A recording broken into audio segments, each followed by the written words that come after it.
Boa tarde a todos. Meu nome é Antoine Daher. Eu sou presidente da Casa Hunter e da Febre Raras, a Federação das Associações de Pacientes com Doenças Raras, que reúne hoje entre mais ou menos em torno de 55 federados em todo o país. Estamos no mês de conscientização da doença de Batten, grupo de doenças conhecido como lipofucinose seroide neuronal, distúrbios de armazenamento lisossômico.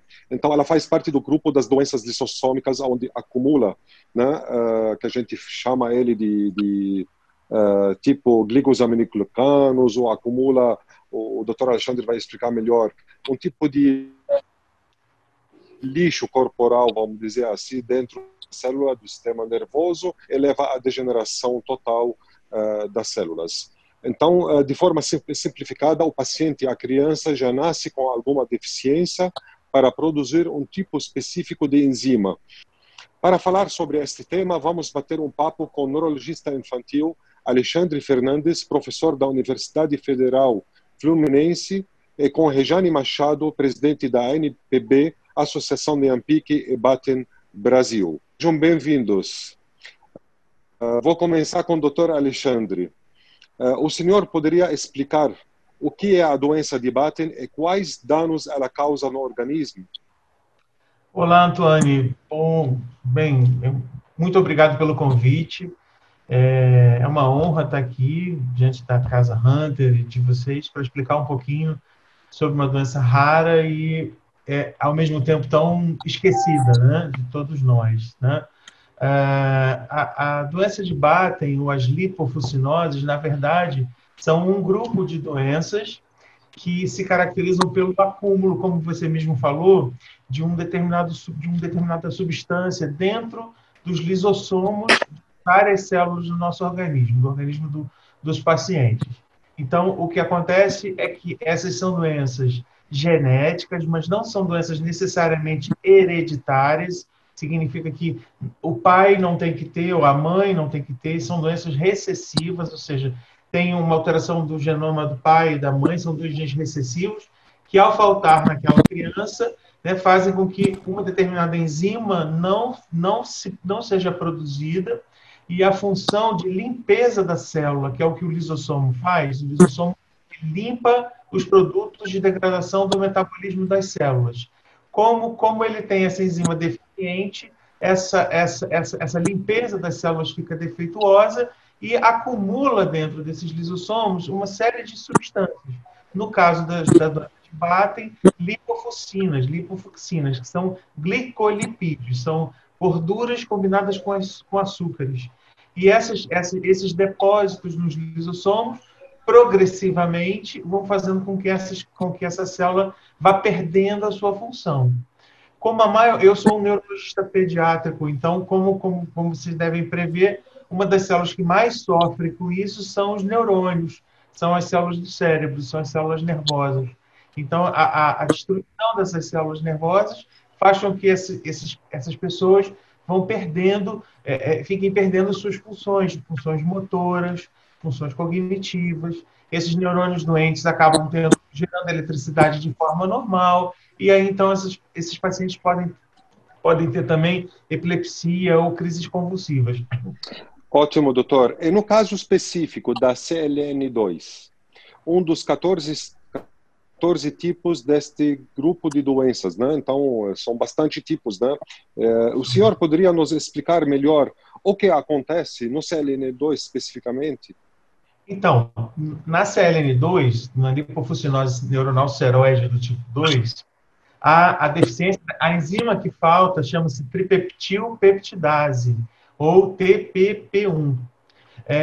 Essa falta dessa enzima faz com que aconteça o que eu expliquei para vocês. Assim, essas células não vão conseguindo fagocitar ou não vão conseguindo ter os seus processos fisiológicos, seus processos naturais de funcionamento. Isso faz com que acumule essas substâncias nos lisossomos e essas células vão perdendo progressivamente a sua função, né? Na CLN2, que é um dos 14 tipos, como você mesmo mencionou, são 14 tipos diferentes do que inicialmente se chamou só uma doença. Na CLN2, o que caracteriza essa condição é a característica de início. Ela antigamente era chamada de uma forma infantil tardia. Normalmente tem o início no segundo ano de vida, por volta dos 2 anos, entre 2 e 3 anos, entre o segundo e o terceiro ano de vida, com atraso da fala, com crises convulsivas, né? E também com muita alteração visual. A retina também é um tecido que sofre muito nas lipofucinoses como um todo. E na CLN2 não é diferente. Também há uma perda visual, geralmente aí, no início da doença, por volta dos 4 ou 6 anos. O senhor, então, doutor Alexandre, você estava falando das sintomas, então, da doença, especificamente da CLN2. Como é feito o diagnóstico? Na verdade, o diagnóstico ele é feito a partir de uma suspeita clínica, né? Quando a criança apresenta determinados sintomas, a gente começa a pensar em lipofucinose. E esses sintomas, inicialmente, são só um atraso da fala, um atraso da linguagem. São crianças que normalmente não têm nenhum problema no desenvolvimento motor.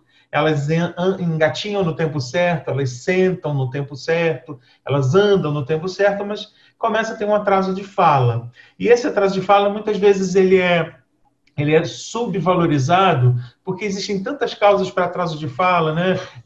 Criança que não vai à creche, criança que fica muito com os pais, e os pais acabam atrasando um pouco a procura por uma assistência nessa hora.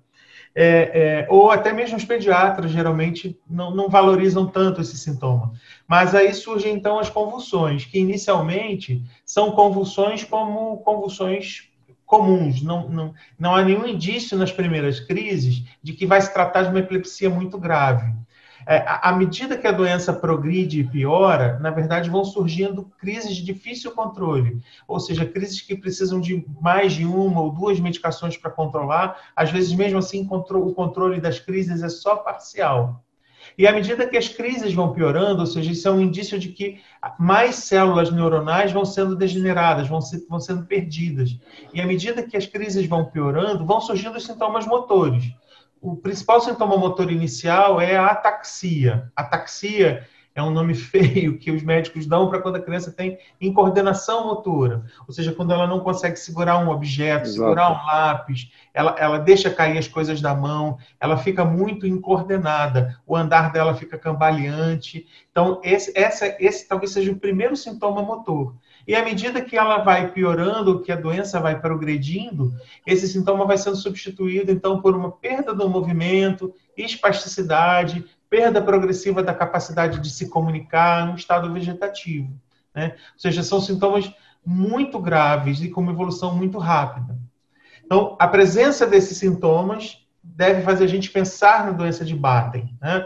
Para o diagnóstico específico de CLN2, é importante ser feito de uma dessas duas formas. Ou a gente dosa essa enzima que eu falei para você, a TPP1, a atividade dessa enzima, né, num exame bem simples, com 3 gotinhas de sangue num papel filtro, como se fosse aquele teste do pezinho das crianças, né? A gente coloca 3 gotinhas de sangue ali e manda para o laboratório para fazer a dosagem da atividade dessa enzima TPP1. E uma outra forma de fazer o diagnóstico, de concluir esse diagnóstico, é através da pesquisa da mutação do gene da TPP1 no DNA daquela criança. Cada vez mais a gente tem priorizado o exame molecular, mas pode ser feito com as duas formas, ou um exame ou outro exame. Esses são os 2 exames que são capazes de concluir, de fato, o diagnóstico dessa doença. E são também, doutor Alexandre, são várias mutações na mesma doença, no mesmo tipo? Existem várias mutações igual às doenças gerais das lissossômicas? Sim, você tem várias mutações. Porque um gene... Você consegue analisar que é mais grave e menos grave da mutação dele ou não? Olha, pode, provavelmente sim, porque assim, o gene, na verdade, tem várias... O gene é uma composição de várias letrinhas, né? Aquelas letrinhas que a gente vê na televisão, enfim, nas revistas. Então, um gene são milhares de letrinhas. Isso é só um gene. Então, trocar uma letrinha, sofrer uma mutação, ou entrar uma letra a mais que vai jogar esse código de leitura para frente ou para trás, isso tudo faz com que esse gene não funcione. E aí, às vezes, você pode ter até mutações diferentes. O pai tem uma mutação e a mãe tem outra mutação, ou às vezes ocorre uma mutação nova na formação daquela criança, né? Então, sem dúvida nenhuma, assim, podem ser várias mutações diferentes. Entendi. Muito obrigado, doutor Alexandre, pela explicação muito clara. Estamos aqui também com uma querida amiga de longa data, a Rejane Machado, que é presidente da Associação de Niemann-Pick, doença de Batten no Brasil. Eu queria que você explicasse um pouco para a gente a história, né, como funciona, assim, vamos dizer, a luta desses pacientes com doença de Batten e principalmente da Batten da CLN2. Boa tarde, pessoal. Tony, eu quero em primeiro lugar agradecer o convite, né? Fico muito honrada por poder participar dessa programação, né? Principalmente no mês de conscientização da doença de Batten, que é uma doença extremamente desconhecida e que causa grandes mazelas nas pessoas afetadas, né? Eu cumprimento todos que estão assistindo também esse vídeo. E, na verdade, a jornada do paciente com a doença de Batten, ela não é muito diferente das outras patologias raras. A gente acaba vivenciando a mesma dificuldade, que é o acesso ao diagnóstico, primeiramente, né? Por ser desconhecida, o paciente sofre muito até chegar no diagnóstico, a família bate de porta em porta, especialista em especialista, e é muito moroso até fechar o diagnóstico do paciente. E também... E tem falso diagnóstico, Rejane? Nessa jornada existe muitos casos que acontece falso diagnóstico, que eu chamo de falso diagnóstico quando a família leva a criança de médicos em médicos, o pediatra não consegue realmente fechar o diagnóstico, acabam indo para neurologista, mas não é sempre o neurologista consegue fazer o diagnóstico dessa doença, acaba fazendo uma confusão entre uma doença de depósito, doença de erros inatos de metabolismo, por causa do teste de autismo, do espectro que se encaixa com autismo, né, com síndrome de autismo, e acaba falando para a família, olha, seu filho tem autismo, e vai tratar ele com desse jeito, com outro tipo de tratamento, vamos dizer assim. Isso acontece muito nas doenças de MPS, nas outras doenças, até Niemann-Pick, em todas as outras doenças de depósito. Também acontece no CLN2? Tony, eu respondendo a tua pergunta, para a doença de Batten, com as famílias que nós temos, que nós acompanhamos, eu ainda não ouvi nenhum caso de falso diagnóstico, né? Porque eu particularmente, as famílias, as crianças que eu conheço, a maioria perde a visão muito cedo. Eu acho que quem pode responder melhor essa tua pergunta talvez seja o doutor Alexandre, mas nos casos que eu acompanho, eu não ouvi nenhum relato, né, com essa informação. Para paciente de Niemann-Pick, sim, muito. Mas para a doença de Batten específica, eu desconheço, tá? Talvez o doutor Alexandre possa nos responder agora, não sei. Aproveitando o doutor Alexandre, também eu gostaria de saber como feito o tratamento para CLN2. Então, vamos lá, para a sua pergunta inicial. Com relação a falso diagnóstico, na doença de Batten, normalmente, o que pode acontecer é um falso resultado na enzima. Então, por exemplo, a coleta do exame da enzima não é feita adequadamente. Então, não é feita adequadamente. Então, ao invés da gente ver uma atividade diminuída da enzima no papel filtro, como o papel filtro foi colhido de forma errada, então, muito sangue, então a atividade da enzima vem normal ou muito diminuída. E aí, com isso, a gente não consegue fechar o diagnóstico, mas isso não é um falso diagnóstico, isso é na verdade, um atraso no diagnóstico. O que é muito difícil no diagnóstico diferencial da CLN2 é que essas doenças acabam sendo muito parecidas. A 6 confunde com a 3, que confunde com a 1, enfim, é muito difícil se diferenciar uma da outra. E é por isso que a gente opta quase sempre pelo diagnóstico diferencial pelo DNA, porque com isso a gente amplia o diagnóstico diferencial para todas as lipofucinoses, né? Todas as doenças, todas as formas de doença de Batten. Então, é isso. Com relação ao tratamento, o tratamento ele visa dar à criança e à família, né?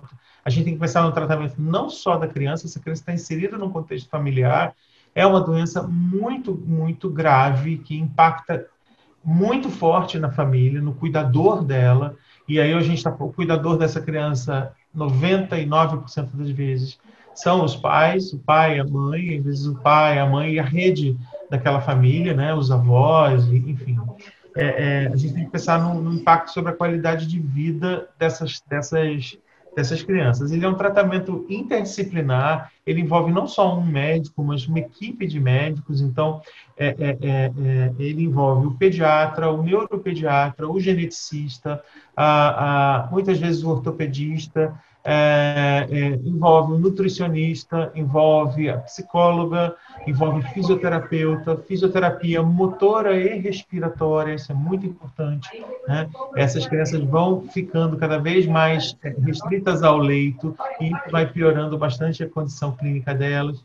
A gente tem que pensar numa forma de alimentação segura, porque elas perdem com muita rapidez a deglutição, então, às vezes, fazer um procedimento para uma alimentação segura e com eficácia, né? Porque quando a incoordenação de deglutição é muito grande, além do risco elevado de aspiração e de pneumonia e dessas coisas todas, você tem uma não utilização dessa comida, porque a cada colher que a criança você põe na boca da criança, metade vai para fora, metade fica dentro. Então, não tem nenhum aproveitamento energético desse alimento, né? Então, às vezes, uma gastrostomia precoce, uma gastrostomia precisa ser considerada, né? E sempre o tratamento é um tratamento para minimizar o máximo possível o impacto da doença na qualidade de vida dela. Além disso, né, medicamentos específicos para convulsão, a gente usa de acordo com as crises, né? Assim, com o tipo de ela vai fazer essa ou aquela medicação, ou essa ou aquela associação de medicações. Muitas vezes a gente usa medicamentos também para diminuir um pouco a espasticidade, a contratura, né? E também, muitas vezes, são necessários alguns cuidados como antibióticos, na medida em que complicações possam vir a surgir. Perfeito, doutor. Rejane, pensando em todas as dificuldades enfrentadas em nosso país quando pensamos em doenças raras, quais são as principais queixas das famílias com essa doença? Então, Tony, sem querer ser repetitiva, né, eu volto na questão do diagnóstico, né, a gente luta muito pelo diagnóstico precoce. No caso, quando é uma família com mais condições, ela busca orientações e especialistas até fora do país, né? Mas a grande maioria, infelizmente, não tem essa condição e algumas são extremamente carentes, né? Então, uma criança com diagnóstico de uma doença rara, de uma doença progressiva, como é a doença de Batten, entra na questão da incapacidade produtiva, não só do paciente, mas da família, da mãe, daquela mãe que vai ter que deixar o seu emprego. Às vezes, a grande maioria é sozinha com o filho, porque a realidade que a gente vê na associação é que muitos pais, infelizmente, acabam se separando e indo embora, e essa responsabilidade acaba pesando somente sobre a mãe. Ela não ter um recurso, né, que possa auxiliá-la, porque um paciente com uma doença altamente debilitante, como a doença de Batten, a CLN2, né, enfim, todos os tipos das lipofucinoses causam essa limitação no paciente, fica muito, muito difícil, né? Então, eu vejo, assim, muito essa necessidade da família ter um suporte, da mãe ter um suporte, né? Então, tratamentos alternativos, tratamento paliativo, informações sobre a doença, porque nós somos muito carentes de informação. Você joga lá no Google, por exemplo, informações sobre doença de Batten, tem um monte de coisa em inglês, aí você vai ler, você coloca no tradutor, sai... É muita dificuldade, infelizmente. Hoje a Associação Niemann-Pick Batten Brasil tem buscado, como é que eu posso dizer, trazer essas informações mais claras para os pais, para as famílias que recebem esse diagnóstico, né? Então, infelizmente, tratamento só existe para o tipo 2 mesmo. E tem também a questão da necessidade do tratamento multidisciplinar, como o doutor Alexandre já falou, o paciente precisa de fono, precisa de físio, precisa de um oftalmo, e é muito complexo, né? E também, eu acho que o que é muito importante, que haja união entre as famílias, entre amigos, entre os profissionais que atendem esse paciente, né? Porque a gente percebe quando esse movimento se fortalece, a família se fortalece, né? Porque a luta está apenas começando. Doutor, já estamos nos aproximando do término do nosso encontro. Passa rápido, não é? Gostaria de saber qual a recomendação que o senhor daria aos pais que já receberam o diagnóstico da doença de Batten. O que falar para uma família que recebe esse diagnóstico, isso é bastante complicado. O diagnóstico, a gente tem que pensar o seguinte, é muito difícil de ouvir que o seu filho tem uma doença tão grave e tão ruim como a doença de Batten, né? Como uma lipofucinose.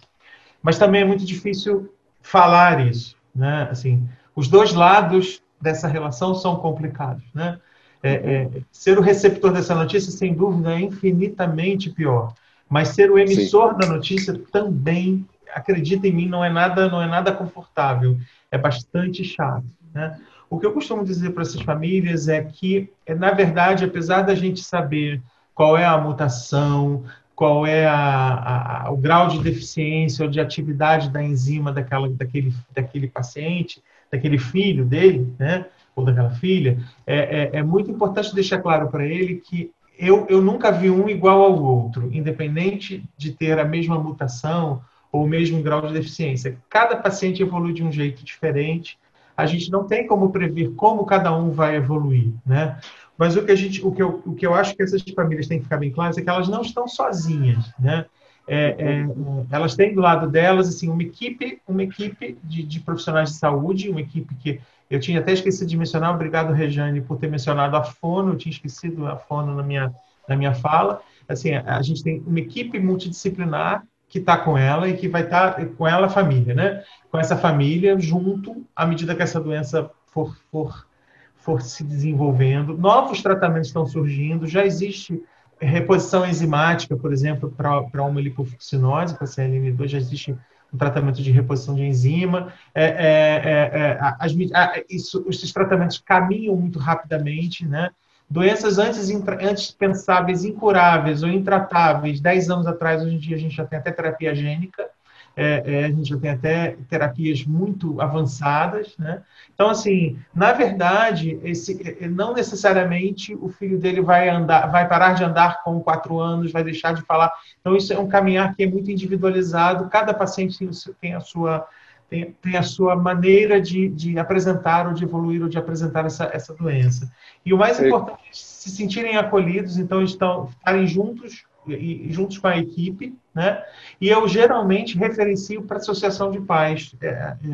E a presença, estar junto de uma associação de pais é fundamental, porque isso vai dar a eles a impressão de que eles não estão sozinhos no cuidado médico do filho deles, como também eles não estão sozinhos com outros pais que têm histórias semelhantes, que já passaram ou estão passando por aquilo também, e que podem dividir, dar esse conforto emocional, esse grande suporte emocional para essas famílias.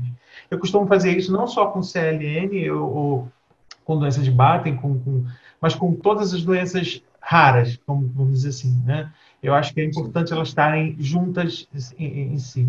E Rejane, fica aqui eu ofereço para vocês assim, a ajuda. em tradução de material, enfim, o que a associação precisar, pode contar comigo, a gente trabalhar junto, tá bom? Obrigado. E você, Rejane, quais conselhos a Associação Neampique e EBAT no Brasil dá para os pais que estão perdidos, ainda em busca de diagnóstico para seus filhos? Existem alguns centros de referência para ajudar esses pacientes? Bom, Tony, você passou por isso, eu passei por isso, a gente sabe o quanto é difícil receber o diagnóstico de uma doença tão devastadora, né? A gente viveu isso na pele, a gente perde o chão.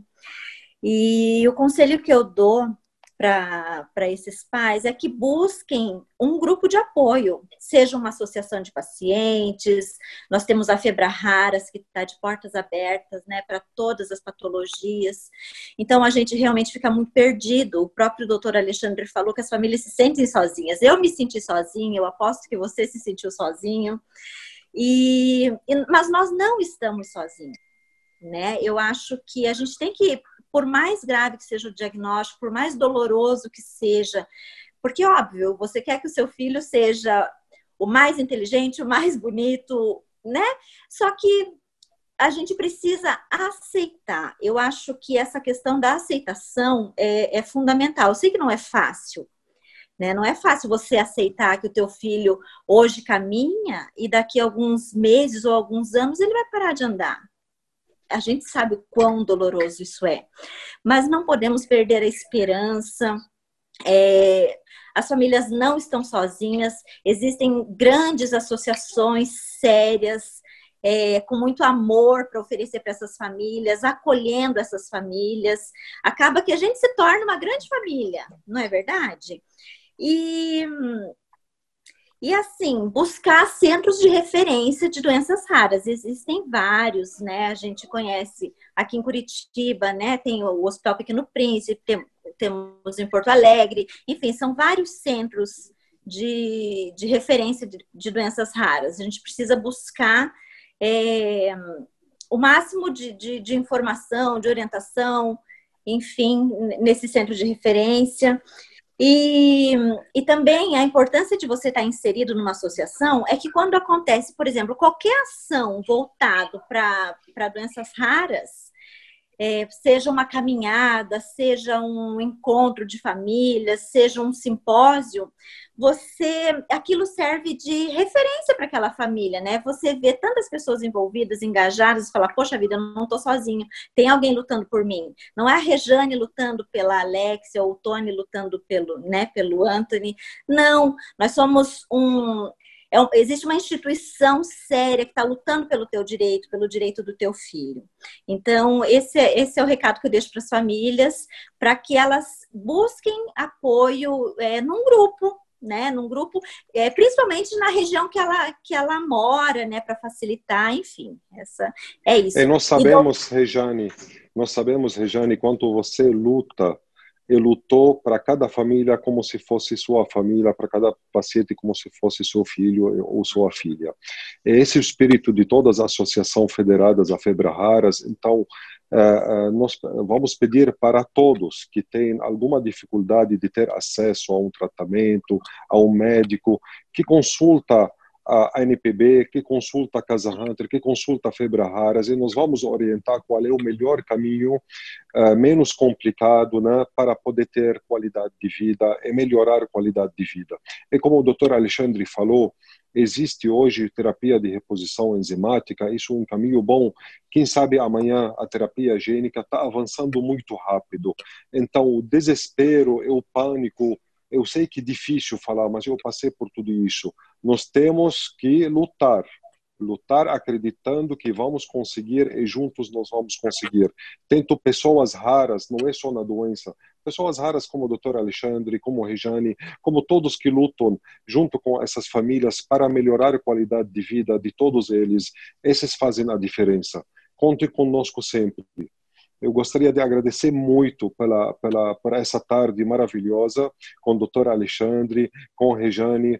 Eu espero que a gente tenha mais encontros e mais encontros, né, para poder esclarecer todas as dúvidas dos pacientes e dos familiares. até breve. Muito obrigado mais uma vez.